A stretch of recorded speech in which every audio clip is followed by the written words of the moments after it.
Iran classes YouTube channel में आप सभी का हार्दिक स्वागत है। साथियों, इस वीडियो में हम बात करेंगे केंद्र सरकार से संबंधित जो कर्मचारी हैं उनसे संबंधित एक अपडेट है। तो कार्मिक विभागों और प्रशिक्षण विभाग ने आदेश जारी किए हैं। तो केंद्रीय जो कर्मचारी हैं उनके लिए जो रिटायरमेंट के समय जैसे 30 जून या 31 दिसंबर को जिनका रिटायरमेंट होता है तो उनको एक वार्षिक वेतन वृद्धि का लाभ मिलेगा, एक इंक्रीमेंट उनको मिलेगा। तो इस संबंध में अपने पास में अपडेट है तो इसे बताएंगे आपको। तो देखिए, दिसंबर जून में रिटायर होने वाले 1 लाख केंद्रीय कर्मियों को एक अतिरिक्त इंक्रीमेंट मिलेगा। तो रेलवे सहित विभिन्न केंद्रीय विभागों में 30 जून या 31 दिसंबर को सेवानिवृत्त होने वाले कर्मचारियों को एक अतिरिक्त वेतन वृद्धि का लाभ मिलेगा। तो कार्मिक एवं प्रशिक्षण विभाग ने इस संबंध में निर्देश जारी किए हैं। तो नॉर्थ वेस्टर्न रेलवे एम्प्लॉयज़ के जो अध्यक्ष हैं उन्होंने बताया कि पेंशन निर्धारण के लिए वेतन वृद्धि स्वीकृत करने संबंधी यह लाभ उन कर्मचारियों को मिलेगा जो 11 अप्रैल 2023 के बाद में रिटायर हुए हैं। तो 11 अप्रैल 2023 के बाद में जो भी रिटायर हुए हैं उनको ये लाभ मिलेगा। उससे पहले वाले जो कर्मचारी रिटायर हुए हैं उनको लाभ नहीं मिलेगा। तो ये आदेश सर्वोच्च न्यायालय के विचाराधीन रिव्यू पिटीशन के अंतिम फैसले से प्रभावित होगा। तो डीओपीटी ने उक्त निर्देश सर्वोच्च न्यायालय के इसी वर्ष 6 सितंबर को दिए गए आदेश के बाद वित्त मंत्रालय के वे विभाग से परामर्श करके जारी किए हैं। तो all India railway men's federation के तो जोनल सचिव ने बताया कि इस संबंध में एआईआरएफ के महामंत्री और कार्मिक सचिव को सर्वोच्च न्यायालय के 6 सितंबर के आदेश को लागू करने की मांग की थी। तो न्यायालय के निर्देश के बाद में जिन कर्मचारियों को यह लाभ व्यक्तिगत रूप से दिया जा चुका है उन पर यह आदेश लागू नहीं होगा, यानी उन्हें जो लाभ दिया चुका है वो यथावत रहेंगे। तो व्यक्तिगत लाभ जिनको दिया जा चुका है ना वो यथावत रहेंगे, उन पर आदेश लागू नहीं होगा।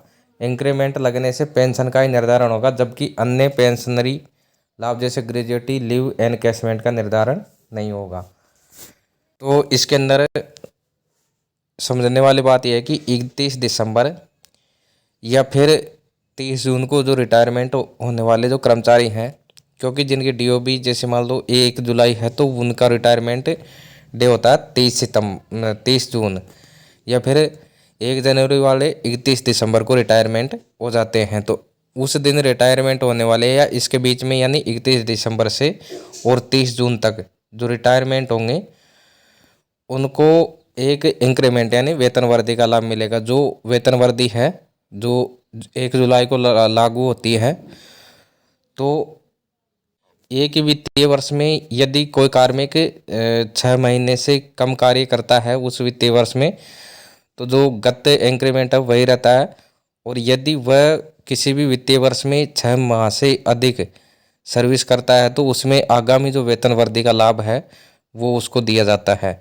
लेकिन पहले ये सिस्टम नहीं था कि 23 जून को, जैसे 1 जुलाई को जिसकी डीओबी है वो 23 जून को रिटायर हो गया तो एक दिन के चक्कर में उसको जो आगामी वेतन वृद्धि है उसके परिलाभ नहीं मिलते थे।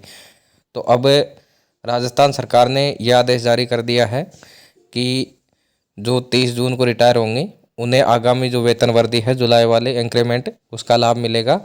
और अब केंद्र सरकार ने भी रेलवे कर्मचारियों और अन्य कर्मचारियों को जो आदेश ये हाईकोर्ट ने दिया है तो अब इसके तहत यानी उनको 31 दिसंबर से और 30 जून तक जो रिटायरमेंट होंगे 11 अप्रैल 2023 के बाद में उनको एक इंक्रीमेंट का लाभ दिया जाएगा। तो इंक्रीमेंट का लाभ केवल पेंशन का निर्धारण होगा कि जैसे आपका जो मूल वेतन है वो पिछले जुलाई में कितना था, और यदि मान लो आप मई में रिटायरमेंट होते हो 30 मई को या 30 जून को तो आगामी जो जुलाई में जो इंक्रीमेंट लगेगा उसके हिसाब से आपकी पेंशन का निर्धारण। इसके अंदर जो पेंशन का ही निर्धारण होगा, अन्य कोई भी परिलाभ इसमें नहीं मिलेंगे, केवल एक काल्पनिक परिलाभ होगा ये। तो इसके अंदर आपको जो लिव इनकैशमेंट है यानी पीएल उसका परिलाभ नहीं मिलेगा। इसके अलावा ग्रेजुएटी का परिलाभ नहीं मिलेगा, केवल पेंशन निर्धारण के लिए एक इंक्रीमेंट का लाभ मिलेगा। तो ये अभी की बिग अपडेट है। केंद्रीय कर्मचारियों के लिए बड़ी खुशी की खबर है, खुशखबरी है कि उनको 31 दिसंबर से और 30 जून तक रिटायरमेंट होने वाले कर्मचारियों को एक जो आगामी जुलाई का इंक्रीमेंट है वो दिया जाएगा।